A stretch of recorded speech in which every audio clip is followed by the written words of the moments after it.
Un avión de Air India con 242 personas que partió de la ciudad de Ahmedabad con destino a Londres se desplomó sobre una escuela minutos después de despegar.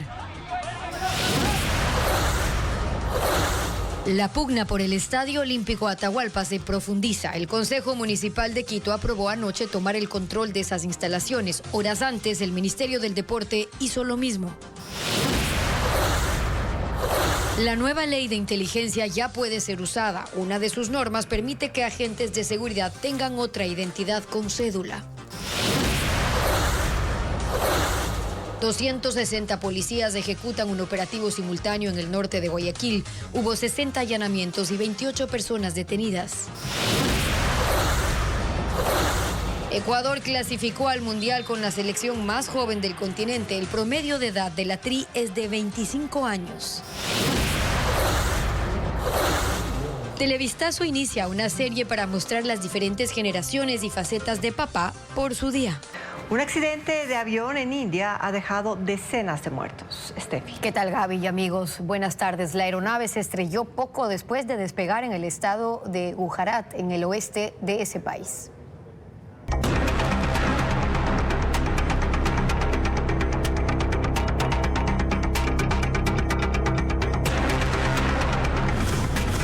Vuelo 171. Doble tragedia en India.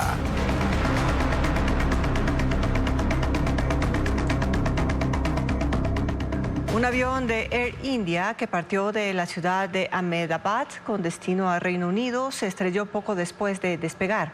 242 personas iban a bordo. Autoridades informaron que hay un solo sobreviviente, un hombre que salió caminando. El informe con Ileana Suárez.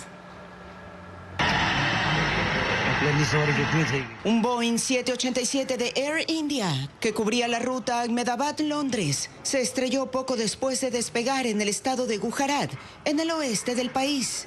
El accidente ocurrió a la 1:38 de la tarde en el barrio Mengani, cuando la aeronave perdió altura y cayó. Según medios locales, la torre de control recibió una llamada de auxilio de la tripulación y poco después perdió contacto. A bordo viajaban 242 personas. Los pasajeros eran 169 indios, 53 británicos, 7 portugueses y un canadiense, además de los 12 miembros de la tripulación. La policía confirma que hay un único sobreviviente, Ramesh Vivash Kumar, que ocupaba el asiento 11A. Este hombre salió caminando de la aeronave y ahora recibe tratamiento en el hospital. El ministro de Aviación de la India declaró estar conmocionado y devastado por el accidente. El 787 Dreamliner de Boeing tiene un sólido historial de seguridad y jamás se había reportado un accidente fatal desde su entrada en servicio en 2011. La nave siniestrada fue adquirida por Air India en 2013 y cubría destinos como París, Frankfurt, Tokio, Ámsterdam y Melbourne. Este siniestro se perfila como el accidente aéreo más grave en la India en la última década. Este accidente representa una doble tragedia. La nave de Air India cayó en una zona de edificios residenciales para estudiantes de medicina de una universidad local. Hay decenas de muertos adicionales en tierra. Los restos del avión de Air India quedaron esparcidos en el área de un campus universitario y dejan escenas como esta. La cola incrustada en el segundo piso de uno de los edificios. En el interior, voluntarios y equipos de rescate inspeccionando la zona. El sector más afectado fue el del comedor, donde según esta imagen había muchas personas en el momento de la tragedia. Otro bloque de las instalaciones también quedó destruido y en la calle más restos del fuselaje y autos quemados. La nave había despegado del aeropuerto internacional de Ahmedabad y luego de un breve recorrido perdió potencia y cayó en un complejo de apartamentos usados por estudiantes y profesores de medicina de BJ Medical College. En el sitio hay 94 residencias universitarias. Entre las víctimas hay estudiantes y al menos un médico residente. Los muertos en el campus son casi 50, elevando el número total de víctimas fatales a 290 entre ocupantes del avión y fallecidos en tierra. Los heridos se cuentan por docenas. La recuperación de los cuerpos continuó durante la tarde y las labores de remoción de escombros y búsqueda de más víctimas se ha extendido hasta la noche. El gobierno por cuarta ocasión busca alquilar generadores termoeléctricos de 260 megavatios para 2 centrales en Guayaquil. Lo intenta desde el año pasado, pero esta vez tiene 3 meses para incorporar esa energía antes de septiembre, que empieza el estiaje, y evitar apagones. Diego Cuenca explica qué equipos busca y dónde serán instalados. Ecuador está a 3 meses de entrar a la temporada de estiaje y el gobierno a contrarreloj busca alquilar generadores de energía termoeléctrica de 260 megavatios. La intención del Ministerio de Energía es instalar 130 megavatios en la central Enrique García y otros 130 en la subestación Pascuales 2. Ambas están en Guayaquil. Esos equipos deben tener la capacidad de funcionar con diésel o gas natural durante 18 meses. La Corporación Eléctrica del Ecuador CELEC recibirá las ofertas de empresas nacionales y extranjeras hasta el martes 17 de junio. Esa es la 4ª vez que el gobierno busca a compañías para que arrienden energía térmica. Lo intentaron en octubre y diciembre de 2024. Luego lo hicieron el 16 de mayo de ese año. La convocatoria no tuvo éxito. El nuevo intento empezó el 10 de junio. Esto ocurre en medio de la incertidumbre de 3 obras termoeléctricas de 241 megavatios, cuya instalación se retrasó. 2 de ellas son Salitral y Quevedo, de la compañía estadounidense Progen, con la que el gobierno anunció la terminación unilateral de los contratos, y están paralizadas. La otra es Esmeraldas 3, que tampoco tiene fecha de funcionamiento. Petroecuador garantiza la provisión de combustibles en el país pese a que la refinería de Esmeraldas está fuera de operación. La estatal asegura que los sistemas de distribución trabajan con normalidad y que las estaciones de servicio continúan siendo abastecidas conforme a la demanda. Pese a que la refinería de Esmeraldas se encuentra fuera de servicio, Petroecuador asegura que no habrá desabastecimiento de combustibles en el país. Se mantienen operativos los sistemas de distribución y las estaciones de servicio continúan abasteciéndose con normalidad. La refinería sigue operando con sus limitaciones en los sectores afectados, sin embargo, el abastecimiento nacional se sigue efectuando sin ninguna novedad. Petroecuador al día de hoy mantiene más de 5 días de stocks en sus productos, en los derivados, y en las refinerías se encuentra garantizado y se encuentra en calidad para ser expendido. Actualmente, la demanda diaria de gasolina extra en el país, según Petroecuador, es de 38.000 barriles, mientras que el stock disponible es de 213.000 barriles. En el caso de la Ecopaís, se consumen 39.000 barriles diarios y el inventario alcanza 148.000 barriles. En cuanto al diésel 2 y premium, la demanda diaria es de 102.000 barriles y el stock es de 869.000 barriles. Petroecuador opera 3 refinerías: Esmeraldas, La Libertad y Shushufindi. Estas plantas realizan mezclas, generan combustibles y los distribuyen por poliductos hacia 9 terminales de productos refinados en todo el país. También abastecen a 2 depósitos, uno en Loja, que recibe el suministro por tanques, y otro en Galápagos, que se provee mediante buques. Desde estos puntos el combustible se almacena y se envía hacia gasolineras, centros industriales y distribuidores. En caso de que la refinería de Esmeraldas llegue a stock cero de gasolina extra, las ciudades que podrían verse afectadas son Esmeraldas, Santo Domingo, Quito, Ambato, Riobamba y localidades del sur del país. Hasta el momento se expende el producto con normalidad. El Olímpico Atahualpa vuelve a manos del municipio de Quito. Anoche el Consejo Metropolitano aprobó la reversión de la donación de ese centro deportivo entregado a la Concentración Deportiva de Pichincha en 1966. La resolución se tomó pese a la intervención del Ministerio del Deporte para recuperar el estadio. En un solo día, el Estadio Olímpico Atahualpa pasó de estar intervenido por el gobierno a volver a manos municipales.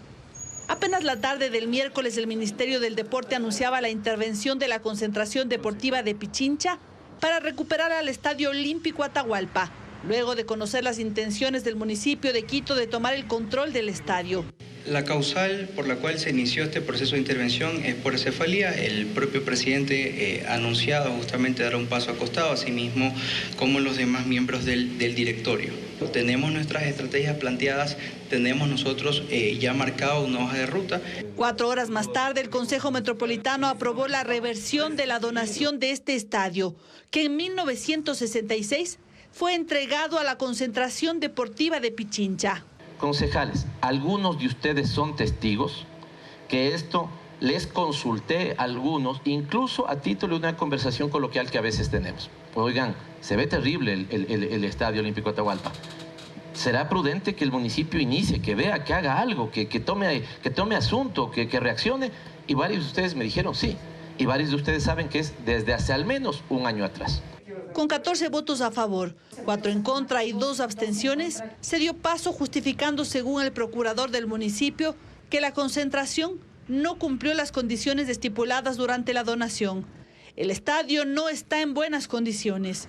No se construyó espacios para la práctica de otras disciplinas deportivas en un periodo de 5 años. Y a decir de ellos, tampoco entregó 500 entradas al municipio de Quito por cada evento realizado por la concentración. Pero me planteo esto, ¿y por qué creo que tenemos una coincidencia con el gobierno central? Porque uno no interviene lo que está bien. Uno interviene lo que funciona mal. En la resolución se contempla que realizarán un estudio estructural, mejorar la condición del espacio público del entorno, mantener las diferentes prácticas deportivas en una de las áreas asignadas en el estadio, realizar adecuaciones en el interior, pero principalmente estructurar un modelo de gestión basado en la alianza público-privada. Sin embargo, la situación no se ha resuelto y habrá que esperar hasta este lunes. El ministro de Deporte, José David Jiménez, invitó al alcalde a una reunión de trabajo, según dijo, por el bienestar del deporte de Pichincha.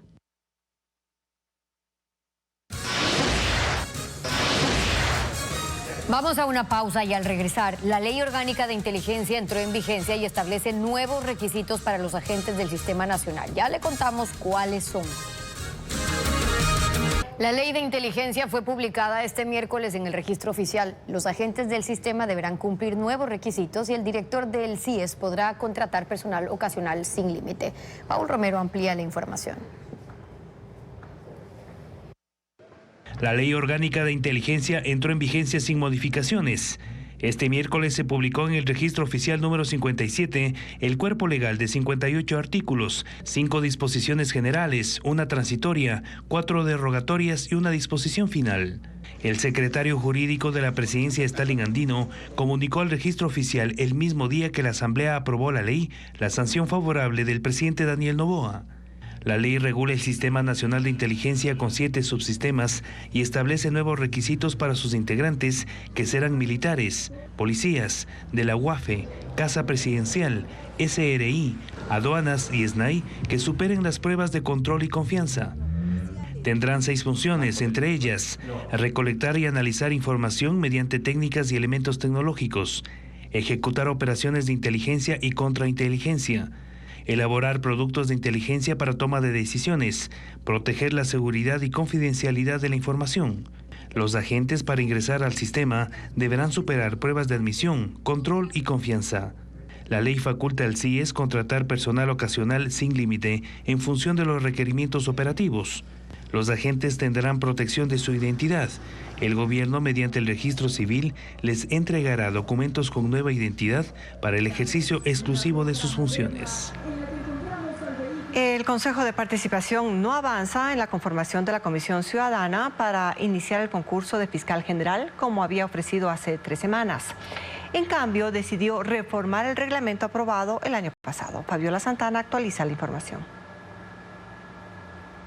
El concurso para designar al fiscal general, lejos de avanzar, retrocede. Cuando el Consejo de Participación estaba por lanzar la convocatoria y conformar la Comisión Ciudadana de Selección, resolvió en su lugar reformar el reglamento aprobado en septiembre del año pasado. En la decisión influyó una propuesta planteada por la Federación de Abogados, que pidió eliminar una parte del reglamento, el numeral que prohíbe la participación de abogados que hayan defendido a personas vinculadas a estructuras criminales, llamadas a juicio o condenadas por delitos de crimen organizado. No se puede limitar a que postulantes, y que va a ser de libre ejercicio profesional necesariamente, que hayan defendido en los últimos 10 años y nos dan 36 tipos penales, no puedan postularse. ¿Por qué?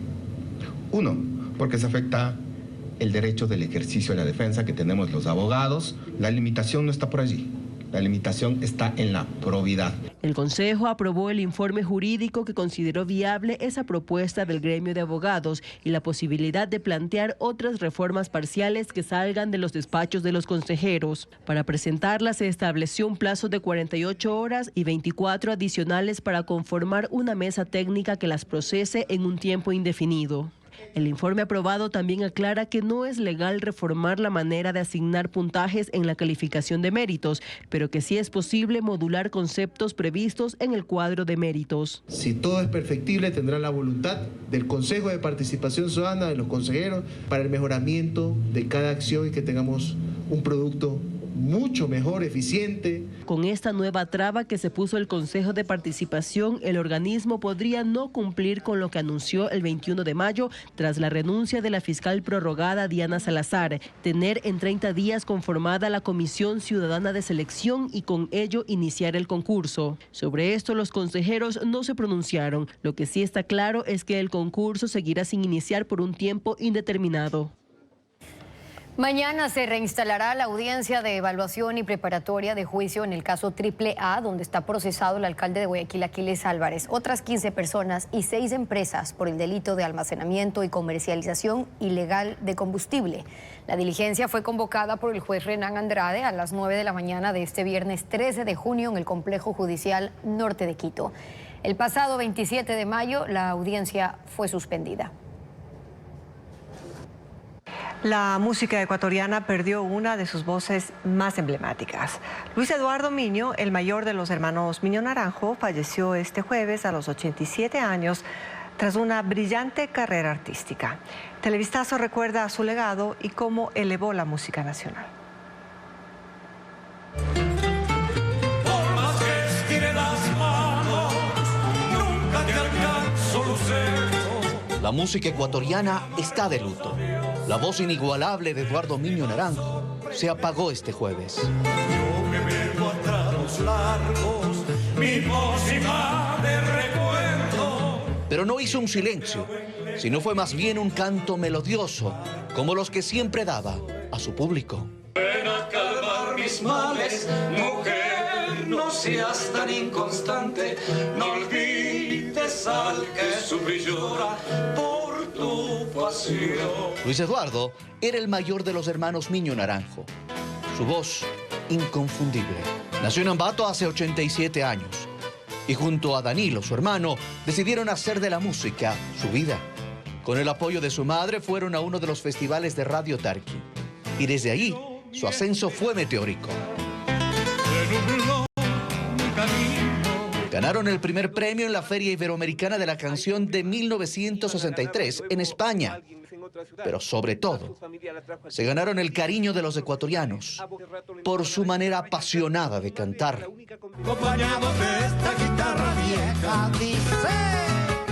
Llenaron coliseos, teatros, plazas, reconocidos hasta en el lugar más recóndito de Ecuador. Tú y yo. Si eres el sol, sempiterno de mi anhelo, porque no matas el hielo de este invierno. Cariño bonito, sin ti, invernal. En tus manos de luna. Y cientos de canciones más estuvieron en su repertorio. Compartieron escenario con figuras internacionales y nacionales. La única flor que conozco es la rosa de los vientos. Hoy se fue, pero como la avecilla, que no se deja agobiar por la tristeza. No te dejes, avecilla. Acerca de la trayectoria musical de los hermanos Miño Naranjo, les invitamos a escanear el código QR que aparece en su pantalla y ahí usted podrá conocer sobre la herencia musical de estos artistas ecuatorianos.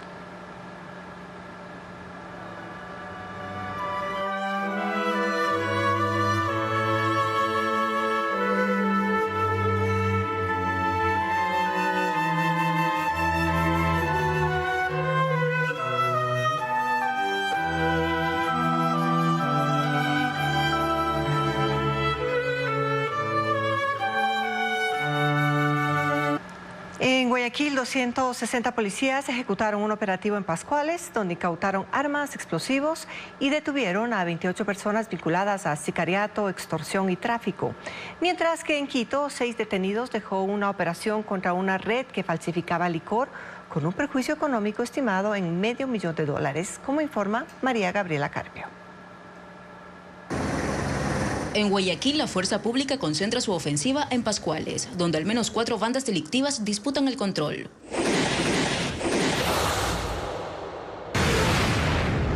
Por segundo día consecutivo, este distrito volvió a llenarse de uniformados.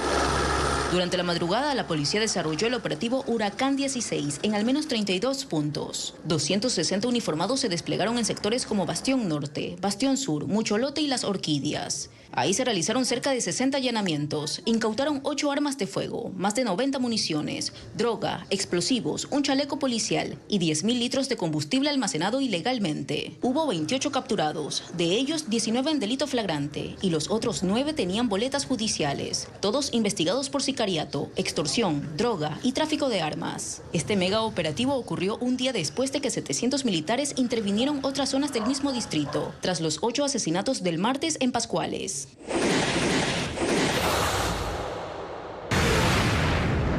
En Quito hubo 10 allanamientos en sectores como Quitumbe y el Centro Histórico. El Blanco era una banda dedicada a la falsificación y distribución de bebidas alcohólicas adulteradas. Cientos de botellas, tapas, etiquetas y cajas de licores que estaban listas para su comercialización fraudulenta fueron incautadas y 6 personas quedaron detenidas. En la provincia de El Oro, la policía detuvo a 10 integrantes del grupo delictivo Sao Box, vinculado al tráfico de drogas, sicariatos y extorsión. El operativo ocurrió en el centro de Machala, donde decomisaron cerca de 6.000 dosis de droga, motos y dinero en efectivo.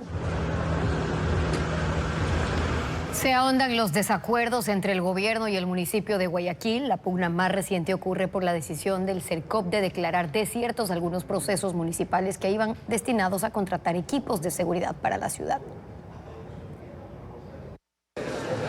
Ya no es solo el alcalde versus el presidente. Los desacuerdos y las denuncias se extienden. Lo más reciente, un intercambio de acusaciones entre José Julio Neira, secretario de Integridad del Gobierno, y Fernando Cornejo, presidente de la empresa municipal de seguridad. En redes sociales, Neira informó que, por inobservancias, el CERCOP recomendó declarar desiertos los procesos que Segura EP llevaba adelante. Esos procesos de los que habla, 4 en total, eran para comprar insumos de seguridad para la ciudad. Según el presidente de Segura EP, se trataba de camionetas, motocicletas, cámaras y drones para videovigilar. Aunque José Julio Neira no dijo cuáles eran las inobservancias, sí dijo también en redes que se acabaron los contratos de las mafias disfrazadas de proveedores. Fernando Cornejo, presidente de Segura EP, la empresa municipal de seguridad, respondió: se habla de supuestas mafias beneficiadas por este proceso. Recordamos que todas las empresas que participan en estos procesos están habilitadas por el propio gobierno. Si hay mafias, ¿quién les dio los permisos? ¿Quién las registró? José Julio Neira contraatacó con otro tuit en el que confronta personalmente a Cornejo y lo acusa de arrastrar más de 100 impedimentos en su historial laboral y ahora suma uno más, dice. ¿Quién le confía la seguridad a alguien que ni siquiera debería ejercer cargos públicos? La pelea está vigente y los contratos están detenidos. Fernando Cornejo no acudió hoy a la sesión de Consejo Municipal. Los procesos de la polémica eran por un valor de $55 millones.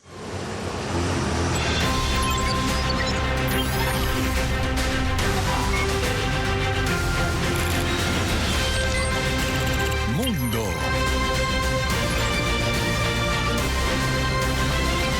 Las protestas por las redadas contra migrantes indocumentados en Estados Unidos se trasladan ahora a Seattle y otras ciudades en el estado de Washington. Manifestaciones nocturnas terminaron en el arresto de unas 30 personas que habían encendido hogueras en las calles. Previamente, la policía les había advertido que tenían solo 5 minutos para dispersarse. Los disturbios se dan en medio de los reclamos por las redadas en Los Ángeles que llevaron al presidente Trump a movilizar a la Guardia Nacional para restablecer el control. El presidente de Colombia, Gustavo Petro, desafía al Poder Legislativo y firma un decreto para llamar a una consulta popular sobre reformas a la ley laboral. Petro ha enviado el documento para análisis y aprobación de la Corte Constitucional y espera respuesta, aunque no ha establecido una fecha para las votaciones.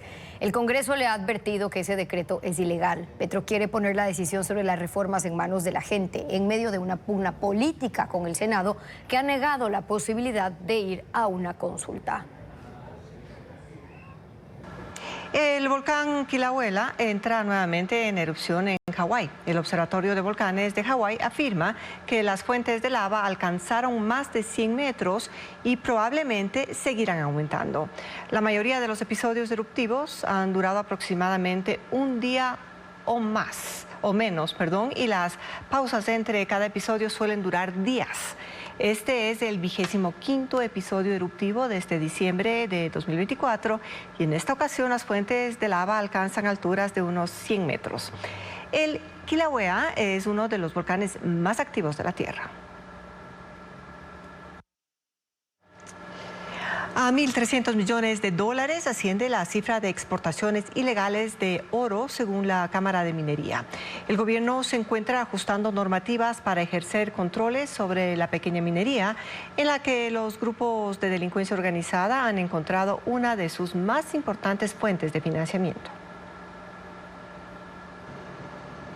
1.300 millones de dólares es el valor del oro ilícito que se exportó desde Ecuador en el 2024, cifra que, según la Cámara de Minería, supera los montos registrados de las grandes empresas que operan formalmente en el país. ¿De dónde sale ese oro? De la pequeña minería. ¿Y por qué se lo considera ilícito? Porque no se lo reporta ni paga impuestos, porque no observa los contratos de concesión ni las licencias otorgadas. Entonces, ¿cómo se llega al monto de 1.300 millones? Gracias a cruces de información con los países de destino. El oro está sobre 3.300 la onza. O sea, para que tengas una idea, Lenin, un kilo de oro, un kilo es $105.000, ¿no? O sea, un lingote del tamaño de un teléfono celular son $105.000. Un informe de 2020 del Departamento contra la Delincuencia Criminal de la Organización de Estados Americanos señala las inconsistencias entre el registro de producción y las exportaciones. Entre 2010 y 2015, Ecuador produjo 37 toneladas de oro, pero exportó 78 toneladas. En 2019 se reportaron exportaciones de oro a China por 76,7 millones de dólares. Sin embargo, China registró que recibió oro ecuatoriano por 339,2 millones de dólares. Una investigación de Código Vidrio señala que el punto ciego de los controles está en los contratos privados de operación y mandato, en los acuerdos verbales y de asociación, y en las autorizaciones que otorga la Agencia de Regulación y Control Minero en las diferentes provincias. El Ministerio de Energía y Minas reconoce que los contratos de operación y mandato que debían ser excepcionales se convirtieron en la norma. No son otra cosa que un subarriendo que parcela el área concesionada y permite que terceros operen en ellas. Esa es la manera como se burló el cierre desde 2018 del catastro minero. No había nuevas concesiones, pero sí nuevos actores, y no necesariamente formales, y sí, muchas veces relacionados con grupos de delincuencia organizada y holdings del crimen transnacional. Hay más de 300 puntos de extracción ilegal de oro. Esta actividad incluso ha llegado a áreas protegidas, que por constitución, tú sabes, no se puede hacer ningún tipo de actividad económica. El otro día estábamos viendo unas imágenes súper dramáticas del Parque Podocarpus. Las autoridades dicen que tienen claro el problema y están empezando por cambiar normas y reglamentos para ejercer un control efectivo sobre esta actividad, que es una de las más importantes fuentes de financiamiento de los grupos criminales que operan en el país.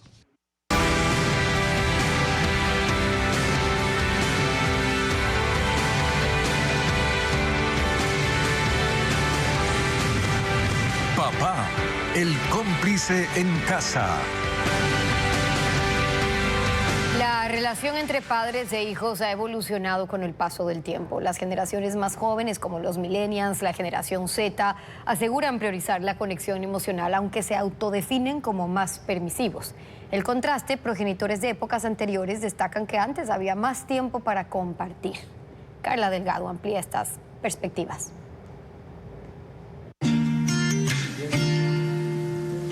hacerle crecer, conversar con él y hacerle entender con el buen ejemplo, ellos van a ser gente respetada y respetable. Manuel Muñoz Araque, soy padre a partir del 1962. Bueno, uno viene con el ejemplo de los papás de uno, pero con un cambio bastante radical. El peso de la crianza en los antiguos pues, caía sobre la madre. Hoy, en cambio, ya es compartido. Lo difícil empieza cuando los niños van creciendo, si no ven un buen ejemplo, una muy buena relación entre padre y madre, eso les perjudicaría cuando sean grandes. Salir a pasear, a comprar helados, a tomar helados, era lo más hermoso porque todos entrábamos en un carro y estábamos felices estando juntos todos, ¿no? Ya abrió los ojos, mi hijita, ya abrió. A los padres, especialmente de esta generación, que aprendan a ser padres. Y a ser padres no es cuestión de tener hijos, es cuestión de entrar, vivir con ellos, convivir con ellos, aceptar sus errores. Hola, dígale, dele la mano. Eso, hola. Hola, joya. Yo, en cambio, creo que no depende mucho de las épocas. Y yo siempre me mantengo en eso. Porque yo soy igual ahora con mis nietos como fui con mis hijos en esa época. Sin embargo, la permisibilidad de la actualidad es bastante distinta por el aumento de la tecnología, básicamente. Lo que hay que tener cuidado es y controlar las cosas que ven, que escuchan y dónde están y las amistades. ¿Era más tranquilo ser padre antes? Obvio. Bueno, más tranquilo sí. En ese sentido, definitivamente más tranquilo sí. Pero no solo ser padre, vivir mismo era más tranquilo. Antes, bueno, todo el mundo pensaba en ser padre y la ambición era ser padre. Los tiempos han ido cambiando, ¿no? Podemos recordar, nuestros papás tenían 10, 12 hijos. Nosotros y yo éramos ya 6, 7. Nosotros ya tuvimos 2 o 3, ahora quieren 1. Y ya la juventud ya no quiere hijos.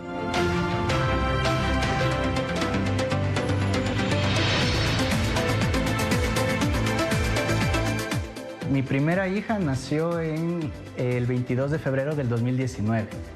Ahí fue el nacimiento de mi primera pequeña. Y mi segunda pequeña recién llegó el 6 de enero de este año del 2025. Los tiempos de esto de ser papás ha cambiado. Yo recuerdo que antes el papá no era tan presente como lo es ahora. Creo que viene también esta parte de la crianza con amor, la crianza respetuosa. Uno de los aspectos es gracias a la tecnología y después de la pandemia yo sí doy gracias porque nos ha ayudado muchísimo con la virtualidad. Y con la virtualidad, ya con la pandemia, nos pasaron a casa y creo que uno de los aspectos positivos fue eso, es no perderme nada, compartir mucho más tiempo con mi familia, estar ahí en el día a día. No es tan complicado, la verdad. Creo que es muy importante también tener la madurez, tener la fortaleza y el positivismo de sacar todo adelante.